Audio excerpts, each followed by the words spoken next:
여러분, 오정세 씨 혹시 배우 오정세 씨 많이들 아실 거예요. 얼굴 보면 아, 이분 하실 겁니다만 그런데 이 오정세 씨가 정말로 요즘 야, 이 사람 참 인성까지도 좋다 이런 말을 듣는 이유가 있다면서요, 최정아 기자님. 네, 그렇습니다. 여기 사람 냄새 좋은 이 배우, 그러니까 배우를 넘어서 이제 좋은 사람이다라는 이야기까지 듣고 있는 오정세 씨의 이야기인데요.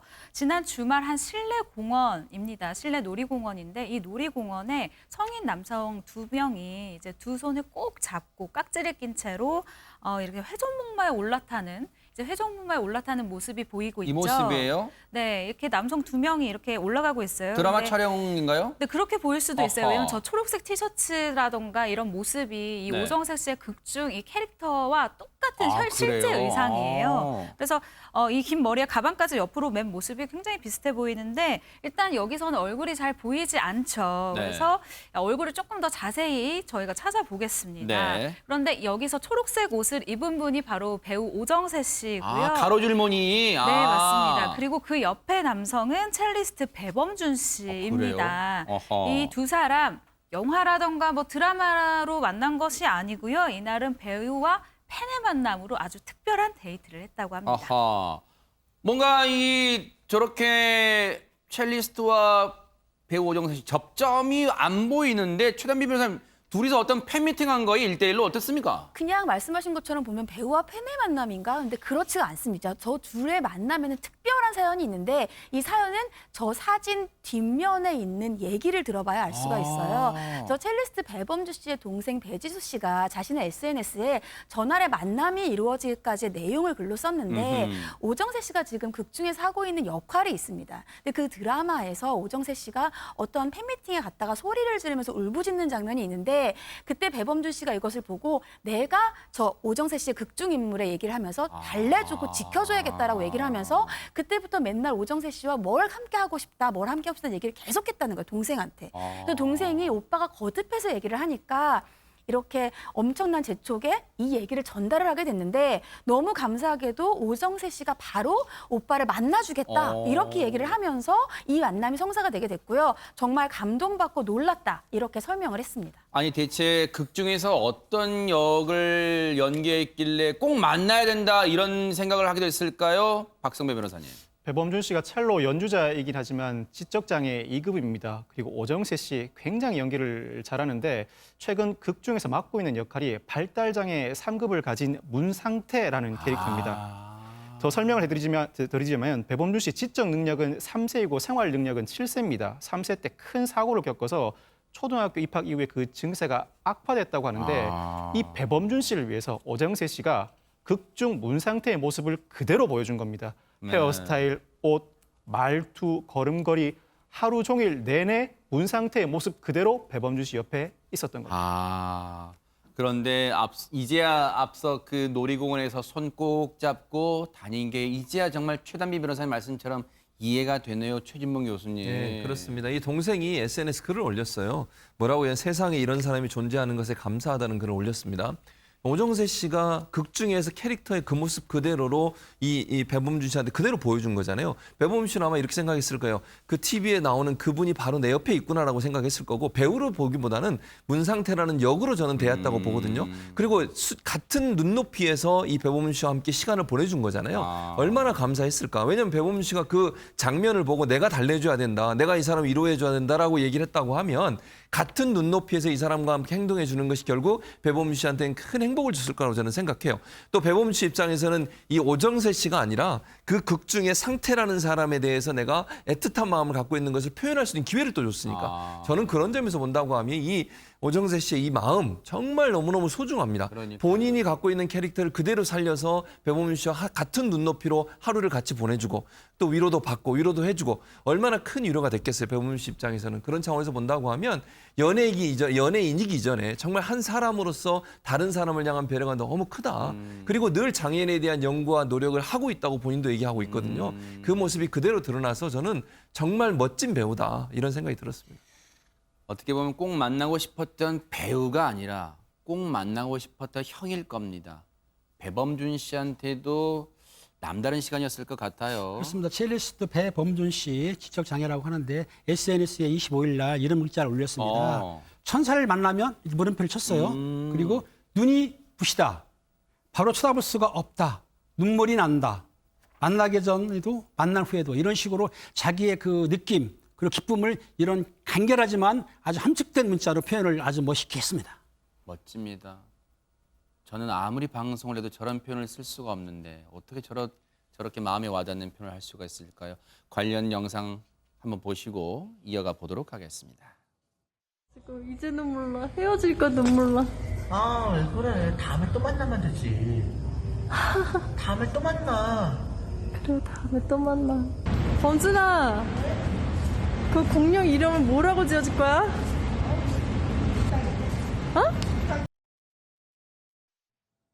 저 공룡 이름까지 아마 누나분이 물어보는 것 같아요. 저 혹시 동생분입니다. 동생분이 네. 물어보는 것 같아요. 뭔가 사연이 있을까요? 저 인형에도 그러면? 아까 눈썰미 좋으신 분들은 아마 찾으셨을 거예요. 이 오정세 씨가 뒷모습이 보일 때 그 가방에 보면 요만한 크기의 그 공룡 인형이 하나 달려 네. 있었어요. 근데 이 공룡 인형을 크게 만든 이제 인형인 거죠. 아. 그래서 이 오정세 씨가 아마 나를 잊지 말라라는 뜻으로 오늘을 꼭 기억해달라는 뜻으로 이 공룡 인형을 준비를 해서 이 주에 선물을 하고 간 것인데요. 오정세 씨가 이렇게 인형을 줬더니 그 받은 분이 굿다이노라고 이제 이름을 지어준 거예요. 근데 배범준 씨가 여기에 또 고마운 마음을 표현을 합니다. 바로 네. 직접 그린 오정세 씨의 모습인데요. 지금 그림을 함께 보시면 진짜 배범준 씨가 그렸어요? 정말 똑같이 그렸죠. 네, 네. 이 영상을 보면서, 그러니까 이 그림을 보면서 배범준 씨가 첼로도 정말 잘하는 연주자지만 그림 솜씨도 정말 대단하구나라는 생각이 듭니다. 근데 네. 이 배범준 씨가 또 얼마나 유명한 첼로리스트인지 제가 또 자랑을 좀 해야 되겠어요. 네. 사실 이분 같은 경우에는 초등학교 6학년 때 처음으로 첼로를 손에 쥐었다고 합니다. 그리고 교육센터에서 일주일에 한 번 수업을 받으면서 첼로를 배우기 시작했는데 실력이 너무너무 출중한 거예요. 그래서 장애인 학생 콩쿠르 대회 입상을 시작으로 대한민국 전국 학생 예능 대회에서 최고상을 받는 등 그 전국의 각종 상을 이제 휩쓸었다고 합니다. 그리고 2017년 12월에는 미국 뉴욕 유엔 본부에서 열린 세계 장애인의 날 기념 행사에서 무려 4분이라는 시간이 이 배 씨에게 연주를 할 수 있는 시간으로 주어졌었다고 해요. 네. 배범준 씨가 그린 오정세 씨 얼굴 그림 좀 보여주세요. 이 같이 지낸 3시간 동안 아마 오정세 씨는 마음껏 배범준 씨 앞에서 저렇게 웃는 모습만 보여줬을 거예요. 왜냐하면 기억 속에 남은 오정세 씨를 그리는데 저렇게 활짝 웃는 오정세 씨 모습을 그렸다는 건 오정세 씨가 얼마나 진심으로 배범준 씨 앞에서 저렇게 웃음을 선사했는가 하는 생각도 해봅니다. 이 미담이 알려지면서요. 정말로 박성배 변호사님, 많은 분들이 또 응원과 격려를 보내는 것 같아요. 오정세 씨한테. 오정세 씨 연기 잘한다는 건 저도 익히 알고 있었는데 이런 행동을 했다는 것 정말 큰 박수를 보내주고 싶습니다. 배범준 씨에게 이보다 더 큰 선물이 있을 수 있을까라는 생각이 들 정도인데 이 오정세 씨는 자신이 사람을 잘 알아보지 못한답니다. 안면 인식 장애를 가지고 있다는데 유명한 사람을 봐도 기억을 잘 못한대요. 한 번은 동료 배우가 아이 사진을 보고 있길래 우리 아들이랑 참 많이 닮았다고 했대요. 그랬더니 동료 배우가 오빠 아들이야. 아들도 제대로 못 알아본다고 합니다. 그리고 자신을 취재하러 온 기자분을 5번이나 만났는데도 기억을 전혀 못한다고 하는데 같이 사진도 찍고 번호를 교환해도 이 안면 인식 장애가 잘 고쳐지지 않는다고 고백한 적도 있습니다. 사실 저 고백도 하기 쉽지 않은 고백일 텐데 솔직히 털어놨어요. 사실 뭔가 삶을 진지하게 살기 때문에 진실되게 살기 때문에 이런 마음이 있지 않나 생각도 해봅니다. 최단비 변호사님. 네, 그러니까 오정세 씨가 평소에 삶과 자신의 이러한 연기 생활에 대해서 어떤 마음자세로 대하는가에 대해서 이 백상예술대상의 수상소감을 우리가 통해서 알 수가 있고 굉장히 화제가 됐던 수상소감인데 그 당시에 때론 불공평하게 느껴지는 세상이지만 지치지 말고 포기하지 말고 자책하지 않았으면 한다. 이러한 수상소감에서 화제가 됐습니다. 항상 진지한 마음 자세를 로 이런 연기와 삶에 임하기 때문에 자신의 캐릭터를 사랑해주는 팬에게도 진지하게 임하지 않았나 싶습니다. 그러네요. 오정세 씨 참 우리가 미처 알지 못한 모습을 또 보여주셔서 감사합니다. 그런가 하면요. 이분도 좋은 배우, 훌륭한 배우 이전에 참 좋은 사람인 듯합니다. 최정아 기자님. 네, 선한 영향력의 또 여자 배우 대표 주자가 있습니다. 바로 배우 김혜수 씨인데요. 아하. 지난 25일에 자신의 SNS에 굿모닝이라는 글과 함께 사진을 2장을 올렸습니다. 보기만 해도 굉장히 기분이 야, 상큼해지는, 그러니까 정말 네. 환하게 웃고 있는 김혜수 씨 특유의 그 웃음이 눈길을 끄는 사진이죠. 네. 자, 진짜로 멋지네요. 지금 그냥 어떻게 보면 자연스럽고 털털해요. 저렇게 뭐 아마 이제 뭔가 뭐 음식을 드시는 모습인데 사과머리 저게 최정아 기자님 저게 사과머리 왜 그렇게 말하는 거예요? 이게 묶어놓으면 사과의 모양을 닮았다라고 해서 사과머리라고 하는데 사실 이 머리 여자분들이 정말 아침에 일어나서 머리 묶기 귀찮을 때 네. 정말 막 묶었을 때 저 머리가 나오거든요. 사실 네. 저 사진이 더 큰 환호를 받고 있는 것이 여배우의 100% 세팅된 그러니까 꾸며진 모습이 아니라 정말 털털하게 화장도 하지 않은 굉장히 내추럴한 모습을 보였기 그러네요. 때문에 더 큰 사랑을 받고 있는 것 같습니다. 근데 사실 박성배 변호사님 김혜수 씨 하면은 미담 제조기다 그런 말이 있어요. 주변에 친분이 많고 그리고 많은 사람들이 김혜수 씨를 칭찬합니다. 김혜수 씨가 이병헌 씨가 출연하는 영화 촬영 현장에 배우 스태프들을 위해 커피차를 보낸 적이 있습니다. 이병헌 씨가 상당히 고마워하면서 그 관련 사진을 올린 적이 있고요. 그리고 천우희 씨와도 영화제 축하 무대에 같이 참석한 적이 있는데 그 모습을 보고 감동을 받은 천우희 씨의 손등에다 키스를 한 적도 있습니다. 그리고 조건 씨와 의외의 인맥을 가지고 있는데 조건 씨가 군 복무 중에 어머니가 암투병을 시작합니다. 아하. 어떻게 할 바를 모르고 있었는데 김혜수 씨가 직접 나서서 도와주고 조건 씨에게는 너는 건강하게만 전역하라고 격려를 해주기도 했다고 합니다.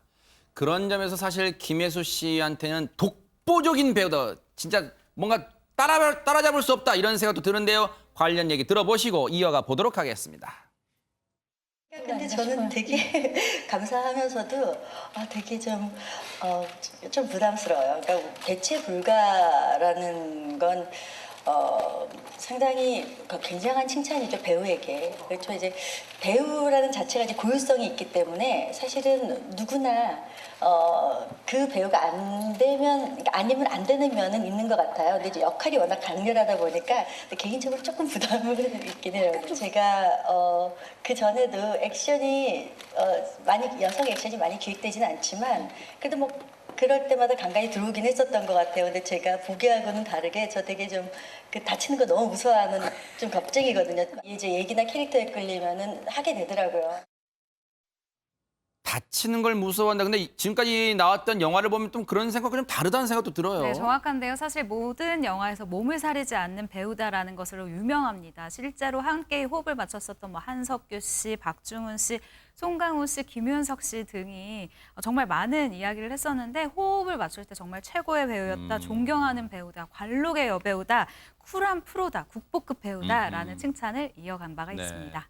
국보급 배우다. 아, 배우들한테 다른 일반 팬이 말하는 게 아니라 배우들한테 국보급 배우다고 칭찬받는 것만큼 더 기분 좋은 게 어디 있을까요? 영광이고요. 그런데 이분이요. 최진봉 교수님 메모장이 있다고요? 그러니까 그 뭐가 메모장 들어있을까요? 뭐가 들었냐면요. 주목받지 못한 배우들의 이름이 빼곡히 적혀 있습니다. 본인과 함께 연기를 했거나 영화에 촬영했을 때 주목받지 못한 그런 배우들이 있을 수 있잖아요. 잠깐 엑스트라 나올 수도 있고 잠깐 들어갔다 나올 수도 있고 이런 사람 이름을 다 메모를 해놓는 이유가 뭔지 아십니까? 왜요? 나중에 본인이 영화에 캐스팅되거나 아니면 감독이나 누가 좀 추천해달라고 요청하면 그 메모장을 보는 거예요. 세상에. 이 배우 너무너무 잘했는데 라고 추천을 해주는 거예요. 즉 본인을 위해서 메모장을 가지고 있는 게 아니라 본인이 봤던 주목받지 못한 무명 배우들의 리스트를 가지고 있다가 언제든지 추천할 자리가 생기면 그 사람들의 이름에서 한 사람을 추천해 준다는 거죠. 아무도 기억해 주지 않은 그 후배들을 김혜수 씨가 기억하고 그들에게 또 좋은 배역이 나왔을 때 소개해 주는 미담 제조꾼이라 이렇게 볼 수 있을 것 같습니다. 세상에 저런 마음을 누가 쉽게 가질 수 있어요. 왜?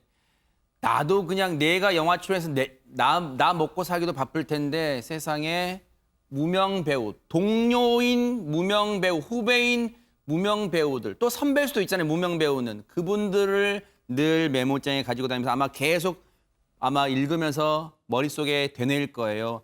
언젠가 기회가 오면 이분을 추천해야지. 그런 선한 마음이 있기에 많은 팬들을 지금도 보유하고 있는 게 아닌가 이런 생각도 해봅니다. 두 분께 정말로 감사의 박수를 뉴스파이터가 보내드리겠습니다.